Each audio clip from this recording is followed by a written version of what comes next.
من الشیطان الرجیم بسم اللہ الرحمن الرحیم ولا تطرد الذین يدعون ربهم بالغداة والعشی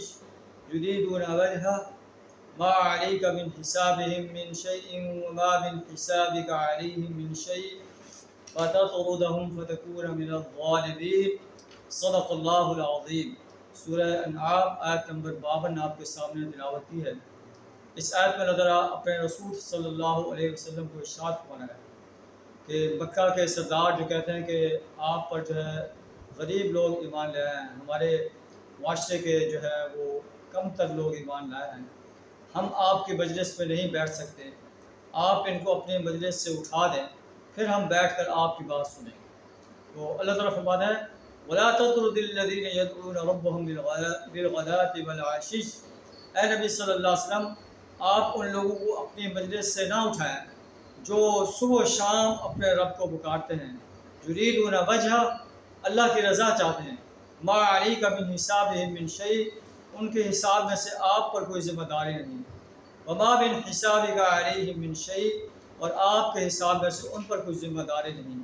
وتطردہم اے نبی صلی اللہ علیہ وسلم اگر آپ نے ان غریب انسانوں کو اپنی مجلس سے سرداروں کے لیے اٹھایا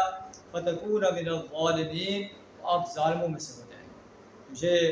اللہ کی طرف سے رہنمائی ہے کہ جو لوگ غریب ایمان لائے ہیں اور نادار ایمان لائے ہیں، کمزور لوگ ایمان لائے ہیں، آپ ان کو آنر دیں۔ جو سرداران قریش یا آج کل بھی جو بڑے بڑے سردار بڑے بڑے لوگ ایمان نہیں لاتے یا تکبر کرتے ہیں، فخر و غرور کرتے ہیں، آپ ان کی پرواہ نہ کریں۔ آپ پر جو ایمان لایا ہے، آپ کی دعوت کے جو ہے ساتھی ہیں، جو آپ کے ساتھ اٹھتے بیٹھتے ہیں، چلتے پھرتے ہیں، دین کے کاموں میں آپ کے معاون ہیں، آپ ان کے ساتھ جو ہے پیار و محبت سے رہیں اور ان بڑے بڑے آدمیوں کی پرواہ نہ کریں۔ اللہ تعالیٰ آپ کا حامی و ناصر ہوگا۔ اللہ سے دعا تعالیٰ ہمیں بھی اس سنہری ہدایت پر عمل کرنے کی توفیق عطا فرمائے۔ وآخر دعوانا الحمد للہ رب العالمین۔